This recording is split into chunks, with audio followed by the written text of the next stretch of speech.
Salut à tous. Alors aujourd'hui, une petite vidéo pour faire un point méthode sur des exercices de limite de suite et on va s'adresser essentiellement aux suites explicites, c'est-à-dire aux suites définies en fonction de L. Pour les suites récurrentes, on aura d'autres théorèmes de limite, convergence monotone, minoration, majoration avec les théorèmes de comparaison, d'encadrement, théorème des gendarmes. Donc ça, c'est pas l'objet de cette vidéo. Là, ici, l'objet, c'est de vous présenter au travers de ces deux groupes de deux fois de suite deux méthodes qui vont être la méthode de la factorisation par le terme de plus haut degré, puis la méthode de la multiplication par la quantité conjuguée. Alors, donc vous verrez que la méthode de la factorisation par le terme de plus haut degré, ça s'adresse très souvent à ce qui est type polynomial ou fonction rationnelle. Mais on va voir que dans une des deux en bas qui se ressemble beaucoup, on va pouvoir l'utiliser également. Donc, premier point, avant de se lancer dans la correction de ces limites-là, soyez bien vigilants. La factorisation par le terme de plus haut degré est une méthode qui ne va s'appliquer uniquement en l'infini. En plus l'infini pour les suites et en plus et moins l'infini pour les fonctions. Donc, vous ne venez pas faire une factorisation par le terme de plus haut degré lorsque vous ferez les limites de fonctions en un nombre réel A. Ça ne marchera pas. Alors, tout d'abord, identifiant la notion de plus haut degré, j'espère que ça c'est clair pour tout le monde. On regarde le polynôme en haut, on a puissance 4, puissance 3, puissance 1, puissance 0, le plus haut degré c'est 4. Ici, les plus hauts degrés, on a 2 pour le haut, 4 pour le bas. Donc voilà, j'espère que ça vous arrivez à l'identifier rapidement. Donc l'objet, ça va être de vous présenter le fonctionnement de la méthode, puis également ensuite de vous montrer comment est-ce qu'on va présenter de façon typique une limite de suite. Donc faites bien attention aux présentations de vos limites, hein. Chaque enseignant aura sa propre méthode, donc on les retrouvera un petit peu dans ce que je vais faire, mais adaptez-vous bien à ce qu'ils vont vous proposer et pensez bien à faire le mimétisme et la reproduction de leur méthode, car c'est ça qui est important. Là, le but c'est de vous expliquer le fonctionnement et après vous essayez de faire coller à ce que font vos enseignants. Alors commençons directement par la petite a et on va appeler donc UN. La suite définie par moins n puissance 4 plus 5n cube moins 2n plus 11. Donc là, ce que l'on doit faire, c'est venir factoriser par n puissance 4. Et donc, qui dit factoriser dit diviser. C'est ça l'opérateur qui est derrière. Donc sur la première, je vais vous montrer un petit peu toutes les étapes. Et après, sur la deuxième, j'irai directement aux formes simplifiées.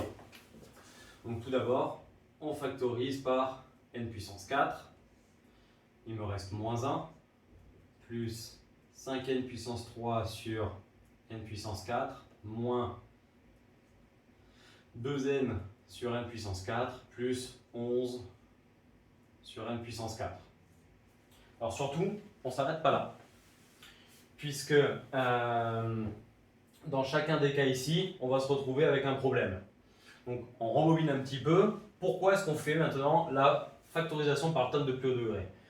Lorsque l'on regarde la suite qui est définie initialement, on a le terme moins n puissance 4 qui domine en infini la suite, qui tend vers moins l'infini. Et le terme 5n puissance 3 qui lui va tendre vers plus l'infini. Ce qui fait que lorsqu'on vient regarder chacun de ces deux termes, on pourrait le faire pour tous, on est face à ce qu'on appelle une forme indéterminée de type infini moins infini.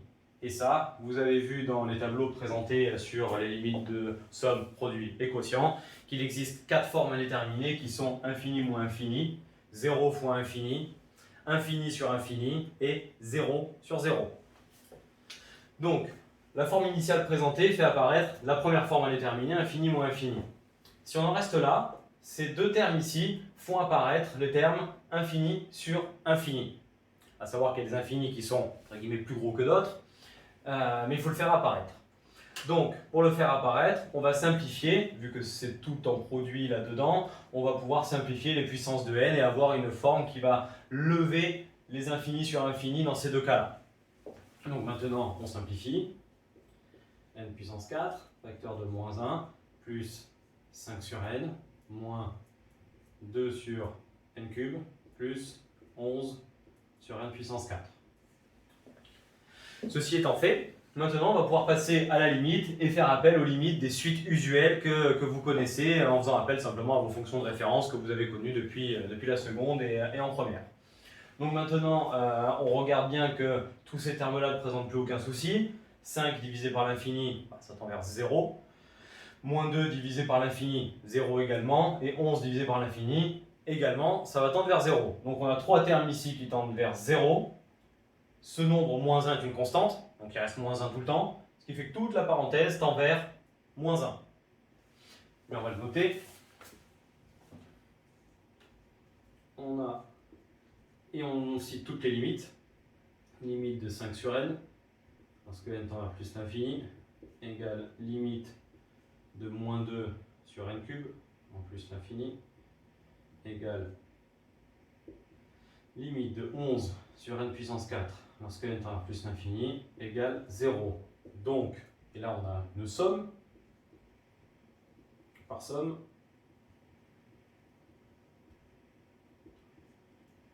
limite de moins 1 plus 5 sur n, 2 sur n cube, plus 11 sur n puissance 4, qui est égal à moins 1 lorsque n tend vers plus l'infini. Ensuite, on a le terme n puissance 4.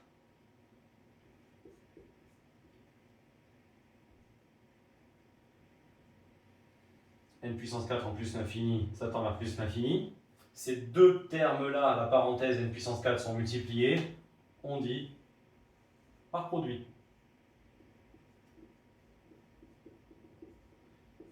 Limite de un lorsque n tend vers plus l'infini égale plus l'infini fois moins 1 moins l'infini.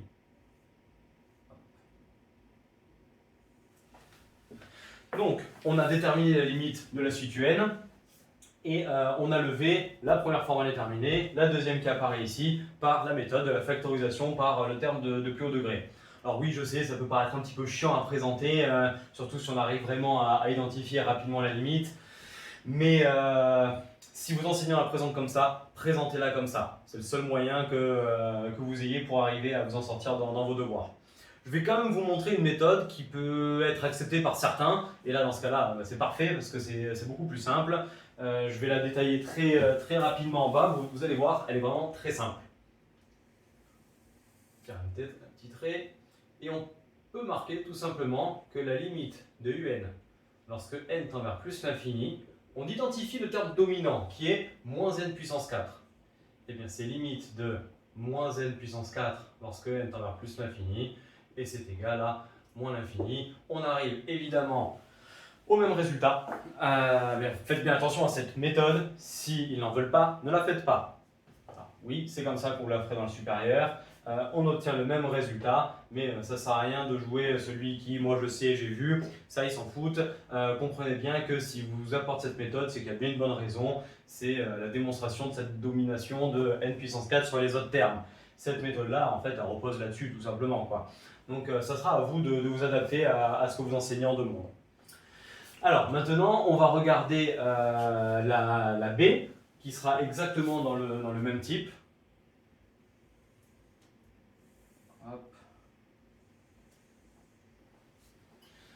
Alors, on va marquer la suite un qui est égale à n carré plus 1 sur n puissance 4 plus 2n carré plus 1. Alors, au numérateur, pas de forme indéterminée. Au dénominateur, pas de forme indéterminée. Ça tend vers plus l'infini, ça tend vers plus l'infini. Par contre, globalement, on a une forme indéterminée puisqu'on a infini en haut, infini en bas. Donc là, on a forme indéterminée, type infini sur infini. La méthode est sensiblement la même. On va factoriser par terme de plus haut degré. Donc là, vous aurez deux façons de procéder. On va on va factoriser par n puissance 2 en bas, en haut. Ce qui fait qu'on a la factorisation par le même terme en haut et en bas. Ou alors, vous allez avoir ceux qui vont factoriser par n puissance 2 en haut et par n puissance 4 en bas. On arrivera exactement au même résultat à la fin. Donc, moi la méthode que je vais vous proposer, c'est de factoriser par le plus haut degré commun, c'est-à-dire n carré.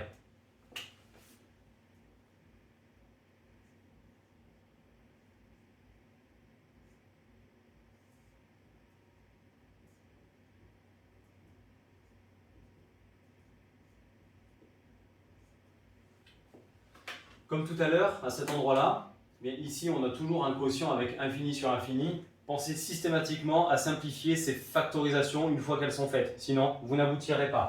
Donc, on barre les deux n carrés et on obtient l'expression sur laquelle on va pouvoir venir travailler sur la limite. 1 plus 1 sur n carré divisé par n carré plus 2 plus 1 sur n carré. Bon, maintenant qu'on a obtenu cette expression, on va pouvoir passer à la limite du haut, la limite du bas, et on va procéder tout simplement par quotient des limites, notre troisième tableau fourni en cours. Alors maintenant, on peut noter aussi comme ça, en disant 1 sur n carré tend vers 0, donc limite de 1 plus 1 sur n carré lorsque n tend vers plus l'infini égale 1. On a le dénominateur, on va le scinder en deux. On va prendre la limite de n carré plus 2 lorsque n tend vers plus l'infini, qui est égal à plus l'infini plus 2, donc clairement plus l'infini, et la limite de 1 sur n carré en plus l'infini, 1 divisé par un nombre infiniment grand, ça fait 0. Donc là déjà, on a par somme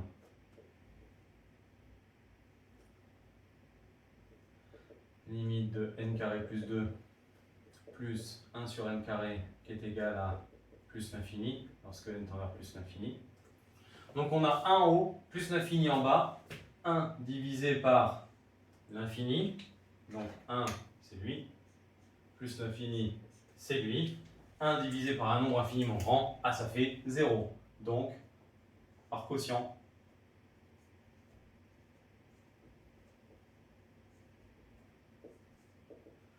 limite de un lorsque n tend vers plus l'infini est égal à 0. Voilà la deuxième limite.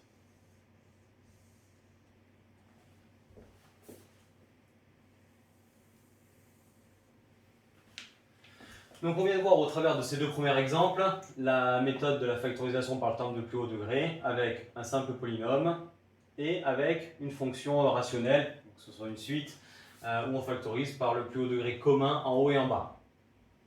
Là on est typiquement dans le cas d'une suite qui converge, c'est-à-dire qui tend vers une limite finie, alors que là elle tend vers moins l'infini, on pourra dire donc qu'elle diverge. Maintenant, regardons la troisième suite. En général, celle-ci, c'est typiquement le cas de l'utilisation de ce qu'on appelle la méthode de la multiplication par la quantité conjuguée. Donc j'espère que vous vous rappelez de ce que c'est que la quantité conjuguée, sinon de toute façon vous allez le voir dans le calcul. Mais avant de se lancer dedans, on va regarder pourquoi est-ce qu'on va faire cette méthode. Ici, j'ai 4n carré. Ici, j'ai 2n. Autant dire qu'on est face à infini moins infini, parce que la racine carrée de 4n carré va faire plus l'infini, et ça va faire moins l'infini, donc infini moins infini.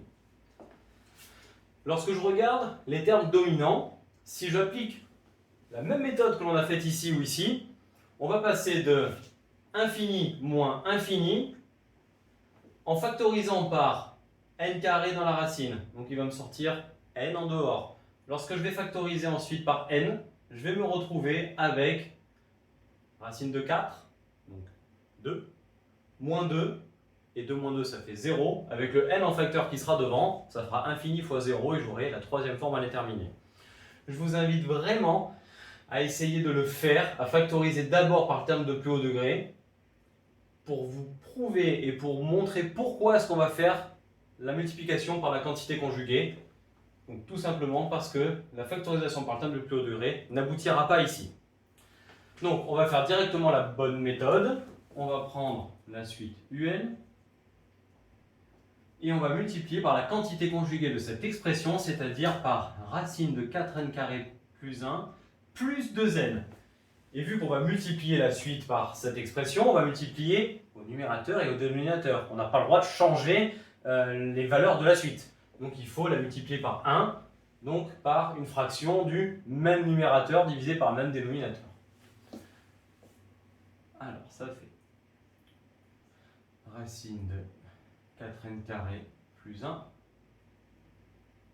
moins 2n facteur de racine de 4n carré plus 1 plus 2n divisé par racine de 4n carré plus 1 plus 2n. Donc on a bien multiplié par la même chose en haut et en bas. Et donc je répète, la quantité conjuguée de cette expression-là, c'est cette expression-là. Et réciproquement d'ailleurs.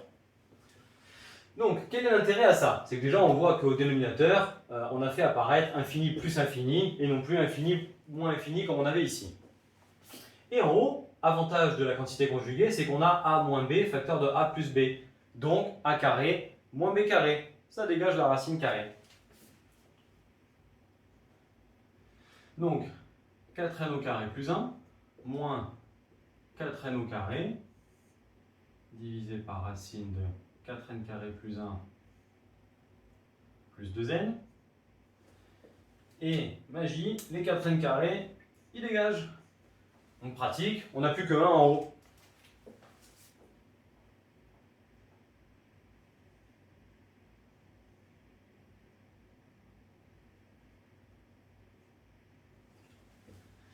Cette nouvelle forme qui est rigoureusement égale à cette première va permettre de passer à la limite et de n'avoir plus aucune forme indéterminée, c'est-à-dire infini moins infini qu'on avait au départ. Ben là, on va se retrouver avec 1 divisé par infini, donc 0. Alors, passons à la limite. On a 1 qui tend vers 1, vous verrez si ça vous devez le marquer ou pas.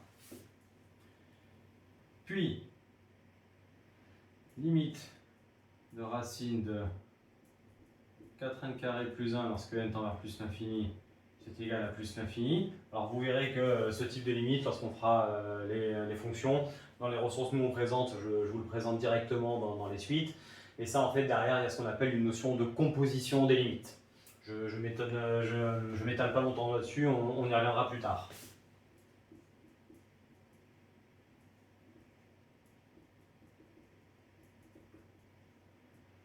Donc au dénominateur, on a une somme.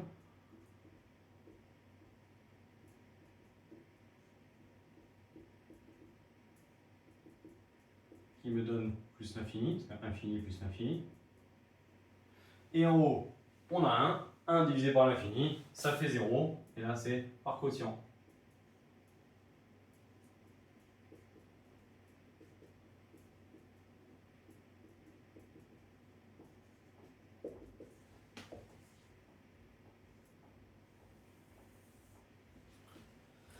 Donc, voilà la troisième limite et la présentation de la méthode que je vous ai annoncée en début de vidéo, qui est la multiplication par la quantité conjuguée. C'est une méthode en fait qui est empruntée à l'ensemble des nombres des complexes, où il existe des nombres dits nombres conjugués, où en effet on vient changer le signe de la partie imaginaire. Donc pour ceux qui sont en maths experts, ils comprendront très bien de quoi on parle là. Donc, pensez bien que la multiplication par la quantité conjuguée, c'est typiquement le genre de méthode qui va s'adresser lorsqu'on a des limites avec des racines carrées. Mais, pas toujours. On voit ici que je vais vous présenter encore l'utilisation de la méthode qu'on a vue au tout début. Donc là, ça marche. On n'aura pas cette fameuse forme indéterminée que je vous ai amenée lorsqu'on a commencé la C en disant que ça fera infini fois 0. Ici, ça va très bien marcher. Tout simplement parce que les coefficients qui sont là ne sont pas égaux. Alors, ils ne l'étaient pas avant, mais racine de 4, ça fait 2. Donc il se trouve que, et pour avoir l'œil pour arriver à savoir est-ce que je fais la quantité conjuguée ou est-ce que je fais la factorisation par le terme de plus haut degré, l'œil que vous devez avoir, il est là-dessus. Vous regardez le coefficient qui est dans votre racine carrée devant le terme dominant, ici 4, racine de 4 ça fait 2. S'il est égal au coefficient qui est équivalent au plus haut degré à l'extérieur, on fait la quantité conjuguée. Ici, racine de 4, donc 2. Ici, j'ai 3, pas besoin. La quantité conjuguée marchera, mais elle est inutile. Donc en fait, à vous de savoir jauger en faisant un masse d'exercices sur les limites, et c'est comme ça que ça viendra. Quelle méthode utiliser à bon escient au bon moment. Allez, c'est parti, on fait la D, la petite dernière. Donc on a UN égale racine de 4n carré plus 1 moins 3n. Et là, on va factoriser par le plus haut degré. Commençons par la racine carrée. Donc on factorise dans la racine. fait racine de n au carré, facteur de 4 plus 1 sur n au carré, moins 3n. Ensuite, ici, j'ai racine de a fois b, ça fait donc racine de a fois racine de b. Je peux extraire le racine de n au carré.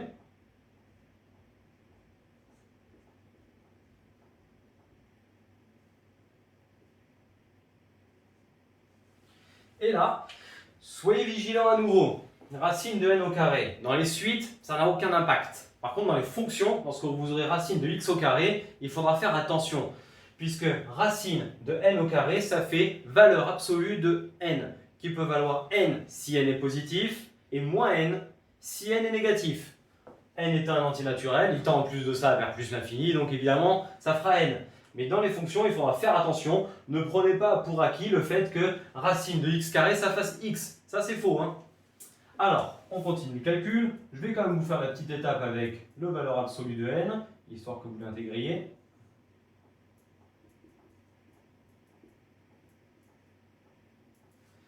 Ensuite, on fait le petit point. Égale n, car n est strictement positif. En effet, il tend vers plus l'infini, donc si plus l'infini c'est pas positif, je n'y connais pas. Et puis maintenant, on va pouvoir factoriser par n, et on a racine de 4 plus 1 sur n carré, moins 3. Voilà, on a abouti le calcul. Maintenant, on n'a plus qu'à passer à la limite de la racine, la limite de la parenthèse, et puis la limite de l'intégralité de la suite. Alors, premier point. 4 plus 1 sur n carré, ça tend vers 4. Donc sous la racine, ça tend vers racine de 4. Donc 2. Car 1 sur n carré tend vers 0. Ce qui fait que racine de 4 plus 1 sur n carré moins 3, ça va tendre vers 2 moins 3.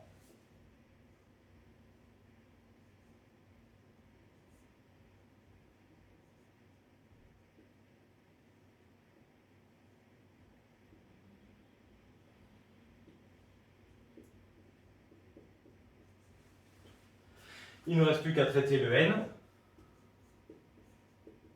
Limite de n lorsque n tend vers plus l'infini. La réponse est dans la question, c'est plus l'infini. Et maintenant, le produit de ces deux termes, plus l'infini fois moins 1, moins l'infini, par produit.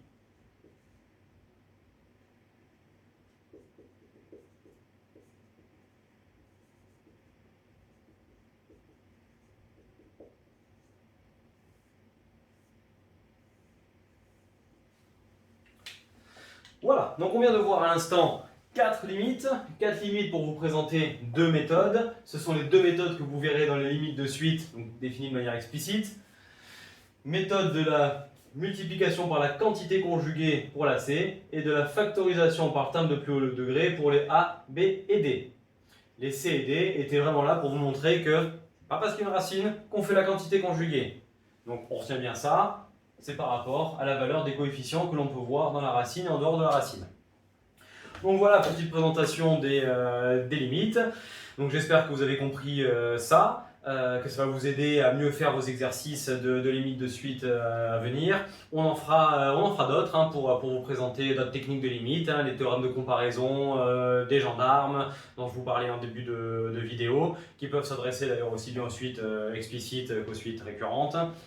Donc soyez bien rigoureux dans votre présentation des limites. Là je vous en ai fait une petite en aparté pour vous montrer la première qu'on pouvait aller quand même beaucoup plus vite. Donc comme je vous ai dit, il faudra s'adapter à ce que fait votre enseignant à l'école parce que voilà, c'est ça qui prime et c'est lui qui vous note. Donc vous devez faire comme lui ou elle le veut. Donc voilà, j'espère que ça vous a aidé. Je vous invite, un peu comme pour les dérivés hein, en première, il faut en faire plein pour assimiler. Là c'est pareil, vous devez en faire vraiment une grande quantité pour arriver à prendre du recul, voir comment vous comportez, quelles sont vos difficultés, savoir ensuite sur quoi insister. Donc voilà, cette petite vidéo touche à sa fin. On a présenté, je rappelle, le terme des limites. J'espère qu'elle vous a aidé. N'hésitez surtout pas à nous mettre un petit pouce vers le haut si vous avez aimé ou vers le bas, à faire vos commentaires, ils seront toujours bien pris et les bienvenus. Activez la cloche si vous ne voulez pas rater les prochaines vidéos sur notre chaîne YouTube. Vous pouvez également nous suivre sur les réseaux sociaux, Facebook, Instagram, sur Cours Matacé. Les liens seront mis en bas de vidéo. Et donc je vous remercie pour le temps. Je vous souhaite une excellente après-midi, un bon week-end si c'est le week-end, une bonne soirée et je vous dis à très bientôt pour de nouvelles vidéos. Allez, au revoir!